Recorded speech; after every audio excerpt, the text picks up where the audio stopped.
Hello dear friends, स्वागत करता हूं आप लोग को हमारे यूट्यूब चैनल बाल स्टडी पे। तो इस वीडियो में हम करने वाले हैं ज्योग्राफी का चैप्टर 3 अफवाह प्रारूप का कारण बताएं और अति लघुत्तरीय प्रश्न। ठीक है, और इससे पहले जो चैप्टर था वो सभी का क्वेश्चन आंसर करवा चुके हैं और सभी सब्जेक्ट का भी क्वेश्चन आंसर करवा चुके हैं, जैसे कि फिजिक्स हो गया, केमिस्ट्री और ये सभी हिस्ट्री, ये सभी का क्वेश्चन आंसर करवा चुके हैं। यानी 9th और 10th सभी का क्वेश्चन आंसर इस चैनल पे कराया जाता है और सभी का मतलब बुक भी पढ़ाया जाता है। ठीक ना, भारतीय भवन एनसीईआरटी दोनों का। ठीक ना, तो अभी ये जो चैप्टर अभी इसका जो क्वेश्चन आंसर करवाने जा रहे हैं ये तो भारतीय भवन का है। तो चलिए स्टार्ट करते हैं। तो पहला देखिए क्वेश्चन है इसमें, कारण बताएं। कारण बताएं का पहला क्वेश्चन है, राजस्थान की नदियां अतः प्रवाहित है क्यों? ठीक ना, जो राजस्थान की नदियां अतः प्रवाहित है वो क्यों है? देखिए, राजस्थान में कुछ छोटी नदियां हैं जो कुछ दूरी तक प्रवाहित होकर राज्य में अपने प्रवाह क्षेत्र में ही विलुप्त हो जाती है। यानी कि राजस्थान में जो छोटी छोटी नदी होती है वो समुद्र में नहीं जा पाती है। ठीक ना, क्या होती है, कुछ दूरी गई और ख़त्म हो गई, यानी विलुप्त हो जाती है।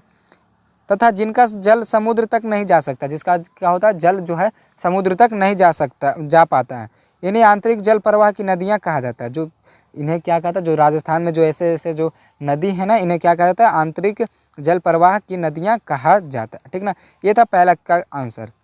अब देखिए दूसरा का आंसर है कि गोदावरी और कृष्णा अपने मुहाने पर डेल्टा बनाती है पर नर्मदा और ताप्ती नहीं, क्यों? तो देखिए इसका उत्तर हो जाएगा, पश्चिमी घाट की ढलान खड़ी है और यही कारण है कि नर्मदा और ताप्ती नदियों का बहाव तेज है।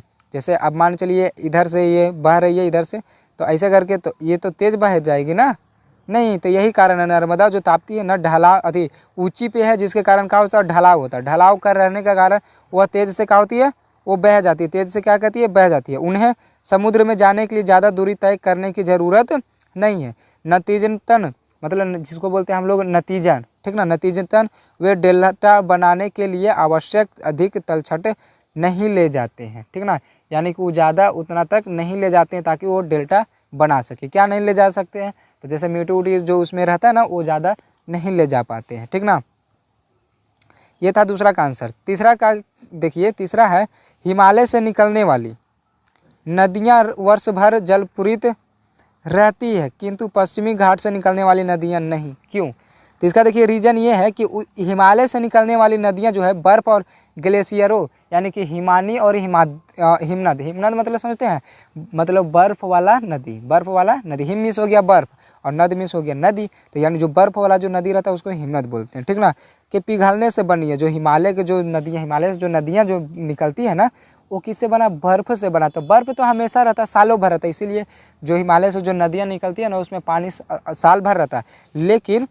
लेकिन अतः इनमें पूरे वर्ष के दौरान निरंतर प्रवाह बना रहता है। परंतु दक्षिण भारत की नदियाँ या तो वर्षा आधारित है, यानी कि वर्षा पे डिपेंड करता है, या वे बहते पानी के एक भूमिगत स्रोत से उत्पन्न होती है। यही दो कारण है। ठीक ना, तो समझ गए, हिमालय से जो निकलने वाली जो नदियाँ हैं वो वर्ष भर बहते रहती है। क्यों बहते रहती है? क्योंकि वो जो है हिमनद से बनते हैं, यानी कि बर्फ़ वाले जो होता है ना, उससे बनता है ये। चलिए चौथा नंबर क्वेश्चन पे देखते हैं। तो चौथा नंबर क्वेश्चन है, यमुना का जल प्रदूषित हो रहा है क्यों? इसका देखिए उत्तर हो जाएगा, यमुना नदी के प्रदूषण की स्थिति अत्यंत खतरनाक होती जा रही है। इसके प्रदूषण का मुख्य कारण क्या है? औद्योगिकी प्रदूषण, बिना उपचार के कारखानों से निकले दूषित, यानी कि जैसे पता भी नहीं कि पहले उसका मतलब होता है ना कि हाँ वो किसी से परमिशन ले ले, चेक करवा ले कि हाँ मेरे कारखाना से ये निकल रहा है, इससे मतलब कोई दिक्कत नहीं होगा, इससे जल प्रदूषण नहीं होगा, लेकिन वैसा नहीं करवाता है। ठीक ना, यानी कि बिना उपचार के क्या करता है, नदी में पानी को बहा देता है। ठीक ना, यमुना के किनारे बसी हुई आबादी, मल मूत्र और गंदगी का नदी में रियात आदि कारण यमुना नदी के प्रदूषण का कारण है। जो उसके जो बगल में जो नगर बसे हुए हैं ना, उसके जो मल मूत्र जो रहते हैं ना, सभी क्या करते हैं, उसी में बहा देते हैं। इसी कारण यमुना जो है जल प्रदूषित ज़्यादा हो रहा है। चलिए ये था कारण बताएं। अब देखिए अति लघुत्तरीय प्रश्न है। तो अति लघुत्तरीय प्रश्न का देखिए पहला क्वेश्चन है, हिमालय पार की एक नदी का नाम ले। ठीक ना, तो सिंधु नदी हो जाएगा। कौन सा हो जाएगा? सिंधु नदी। दूसरा है, चंबल किसकी सहायक नदी है? तो चंबल जो है, ठीक ना, नदी मध्य भारत में, चंबल नदी जो है मध्य भारत में यमुना नदी की सहायक नदी है। चंबल नदी किसकी सहायक नदी है? तो यमुना नदी की सहायक नदी है। ठीक ना, चंबल नदी किसकी नदी है? सहायक नदी है, तो यमुना नदी की। देखिए ये बार बार बोल रहे हैं क्योंकि ये सभी ऑब्जेक्टिव क्वेश्चन भी बनता है, MCQ क्वेश्चन भी बनता है। तीसरा क्वेश्चन है कि भ्रंश घाटी यानी कि धसान घाटी से होकर बहने वाली एक नदी का नाम लिखे। तो ये हो जाता है तापी। ठीक ना, तापी है, यानी कि तापी नदी जो होता है ना वो है। ठीक ना, इसका ये आंसर हो जाएगा। ठीक है, तो चलिए आशा करते हैं आपको वीडियो अच्छा लगा होगा तो चैनल को सब्सक्राइब कर दीजिएगा, वीडियो को लाइक कर दीजिएगा। मिलते हैं अगले वीडियो में, तब तक के लिए जय हिंद, जय भारत।